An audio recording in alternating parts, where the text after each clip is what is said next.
Ever since Impact Wrestling in late 2023 announced that they'll be going back to their roots and bringing back TNA, everyone in the industry was moved.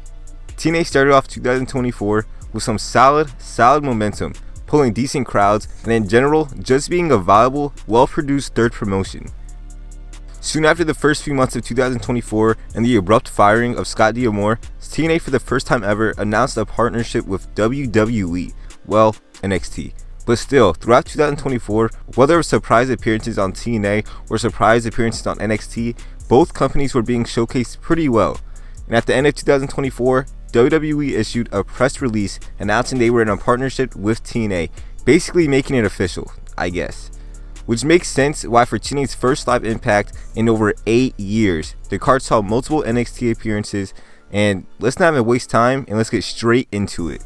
The show opens up with new TNA World Champion Joe Hendry, who like TNA also had a crazy come up in 2024. Once in the ring, Joe would cut the usual new champ promo before saying he will defend the title anytime and anywhere, basically confirming in my opinion that he'll defend this title at least once on WWE TV. And pause, let me just say real quick, this title looks amazing.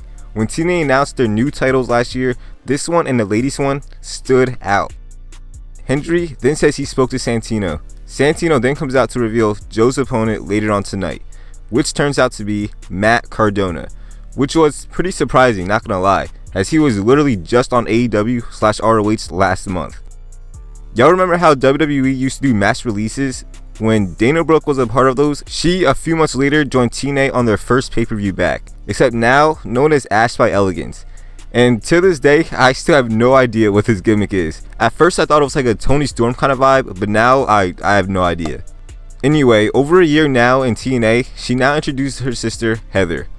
I'll admit, I'm not caught up whatsoever on the Ash by Elegance lore, but the 6-women's tag that they had featuring the world champion Masha was pretty textbook average. The main/good part came when out of nowhere, Cora Jade's music hit. She comes down, hands a paper to Masha, leading to Masha and her team losing. And at TNA Genesis and on a few episodes of NXT, Cora Jade has made it clear that she will be fighting for the TNA title. And knowing TNA, she'll probably end up winning. TNA at the end of 2024 have had a decent amount of talent not renew their contract. Jordan Grace, PCO, we'll get to that later, Mike Bailey, Kushida, and Josh Alexander, who lost in an I Quit match at Genesis, then afterwards proclaimed he quit TNA altogether. While in the ring, Josh explains why he quit and how he's been in TNA for 6 years. He talks about his son, etc., until his team attacks him, which leads to Eric Young coming down to make the save, making what seems to be Josh's last match official. And like Jordan Grace, he'll probably be off the WWE once he leaves.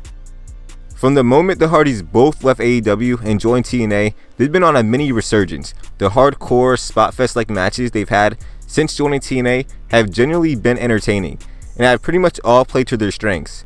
Shout out Jeff Hardy for still throwing his body around all these years. So if the Hardys proven they can still hang, TNA decided to give the Hardys the tag team titles. And the Hardys on this episode went up against the X-Division champ Moose and his partner Fandango.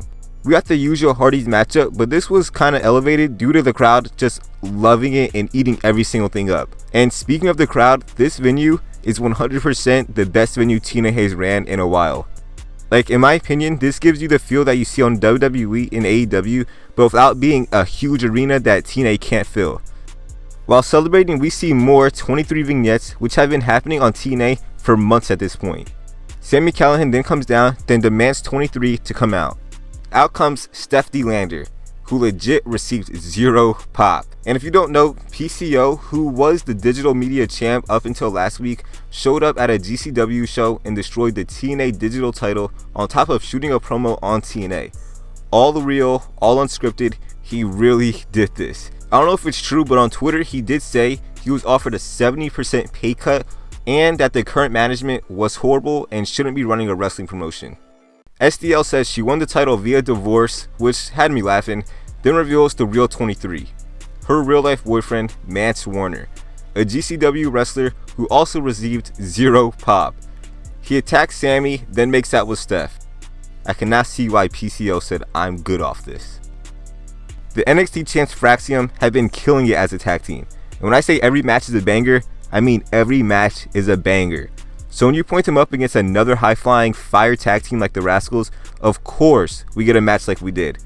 There was a moment in the match where the Rascals kicked one of them in the head during a moonsault, and it looked just like that Adam Cole and Ricochet spot. Pretty good match that's pretty worth checking out. The finish saw Wesley interfere, which cost his former teammates the match. Tessa Blanchard for the last 5 years or so has basically been blackballed from pro wrestling, and for good reason. Multiple reports, incidents, and people flat out saying she's a face-spitting racist. So when TNA brought her back, fans were pissed enough to point out while her and Jordan were having a great match, by the way, she's a racist chance. Tessa, to no one's surprise, comes out to booze, then cuts a promo on how her family dates back to the roots of pro wrestling in Texas. And after some more booze and more booze and more booze, she cut an actual decent promo and ended it off by pretty much saying this is her division and nobody can do anything about it. Joe Hendry vs. Matt Cardona. TNA Impact's first live main event in almost a decade. Besides the cool introductions and a wicked AA on the apron, this match was the definition of decent. But hey, not everything needs to be work rate. Eventually, JBL comes out and hits Matt with the clothesline from hell. Bro, the fact he's been doing this for months at this point is low-key hilarious. I'll give this match some points for the drama because there were a few small seconds where I thought Matt was going to win. The low blow, the ref bump, the title shot, I know I wasn't tripping. And now that I think about it, this match was low-key hella overbooked. But hey, it was decent, so who cares that much? Joe Hendry eventually got the W in his first defense. For TNA's first live Impact in over 8 years, in my opinion, they did pretty good. Pulled a decent crowd, had NXT names, put on decent to great matches, even sneaking in a return. In my opinion, this was a solid show. Let me know what y'all thought in the comments.